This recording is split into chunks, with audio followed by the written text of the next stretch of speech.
I must do this for Naomi. But what if he turns me away? I will go before the king, and if I perish, I perish. One, a foreign widow, known for her faithful humility. The other, an orphan who defied an entire empire. And at the end of their journeys, you will hear the voice of the Lord reveal to you how their faith would save a nation and lead directly to your salvation.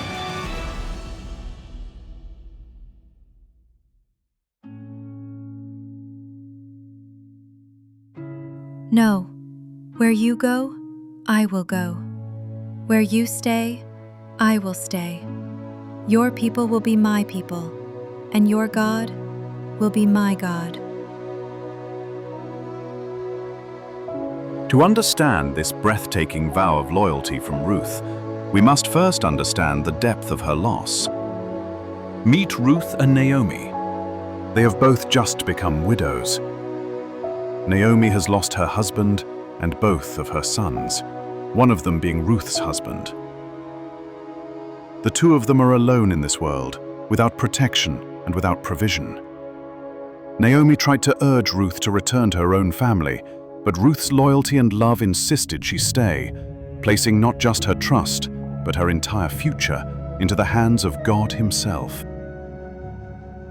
And so the two of them journey toward the town of Bethlehem, Naomi's place of birth. When they arrived, the townspeople recognized Naomi, but she recoiled from her own name, which means pleasant. Don't call me Naomi. Call me Mara, for the Almighty has made my life very bitter. Naomi was at the end of herself. She could no longer feel God's love, only the bitterness of her loss. But what Naomi couldn't see was that God was already weaving. He had a plan that began with the simple, humble faithfulness of her daughter-in-law Ruth. And so Ruth went to work, gleaning in the fields to provide for them both. She was simply acting in faith, unaware that she had walked directly into the hands of God's providence. It started when the owner of the field began to notice her, not for her poverty, but for her character. And his first words to her were of blessing. I've heard all that you have done for your mother-in-law. May the Lord repay you for what you have done. May you be richly rewarded by the Lord, the God of Israel, under whose wings you have come to take refuge. And the Lord did reward her.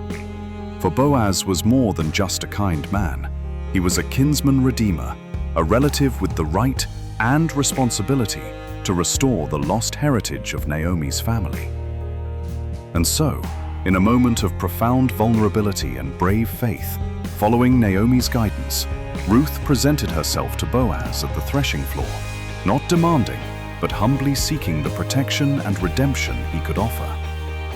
Boaz, moved by her exemplary character and faithfulness, did more than just redeem their land. He chose to redeem them.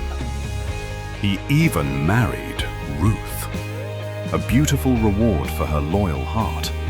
And Naomi, the woman who wanted to be called bitter, her arms, once empty, now held a grandson, a new beginning, a boy named Obed.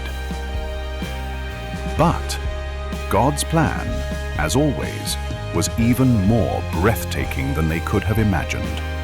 For that little boy would become the grandfather of someone who would one day be crowned King of Israel, a man named David.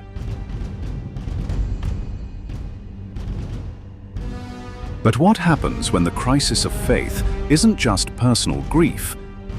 It's a threat of total annihilation.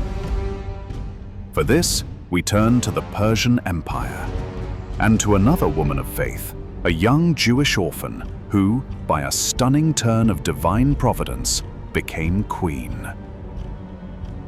A woman named Esther.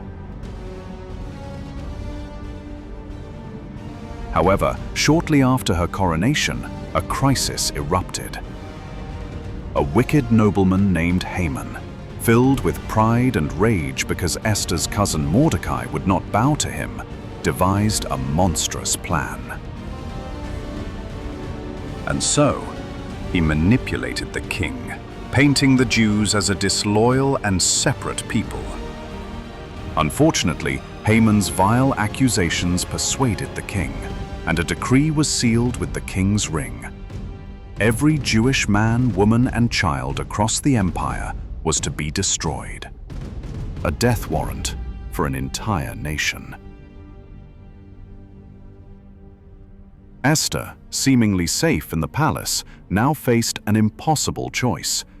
To approach the king unsummoned was a capital offense, so speaking up meant likely death for herself.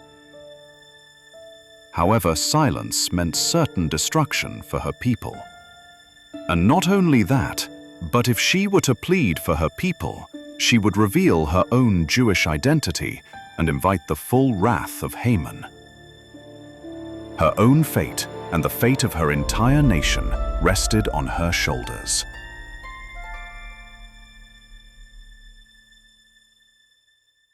Esther began by calling her people to 3 days of fasting and prayer while seeking divine guidance.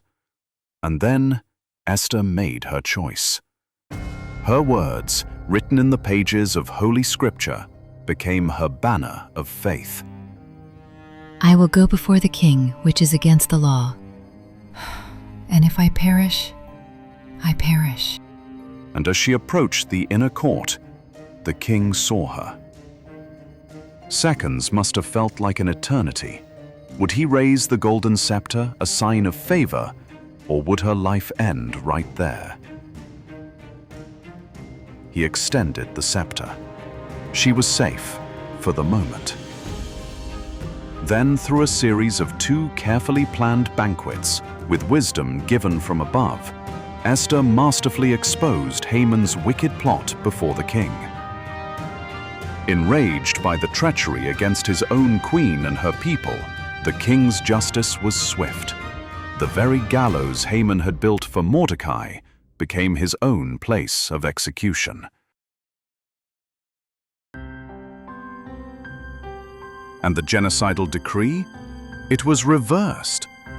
A day of sorrow and fear was turned into a day of feasting, joy, and profound deliverance. All because of one woman, placed in a position of power by God's unseen hand, chose faith over fear, proving that God often places us in our circumstances for such a time as this. Ruth and Esther, 2 of my most beloved servants. But it wasn't their charm or physical appearance that made them beautiful. No, it was their gentle and quiet spirits, something that is very precious in my sight. I gave neither one of them a single word, yet they trusted me, because they looked at those who came before them and saw my unseen hand and the faithfulness of my character. For they knew my plans are always good. Likewise, my plans are to prosper you, not to harm you. My plans give you hope and a future. Remember Ruth. She found refuge and provision under the shadow of my wings. For I am a husband to the widow and a father to the fatherless. And never forget Esther, one woman who faced the might of an entire empire. But it was my plans that stood firm, for nothing can thwart my purposes. The heart of the king is in my hand, and I will turn it however I choose. I turned Ruth's grief into the lineage of my own son, and I delivered Esther's enemies into their own devices. So fear not, for I am always with you. I am your God. I will strengthen you. I will help you. I will uphold you with my righteous right hand. For I am the Alpha and the Omega, the beginning and the end. He who was, and who is to come. Their stories echo through eternity, a testament to God's faithfulness and a promise that you can hear Him even now. If this story has blessed you, please consider liking and subscribing so that His voice can reach others. And most importantly, always remember to read the Word for yourself so you can truly hear God now.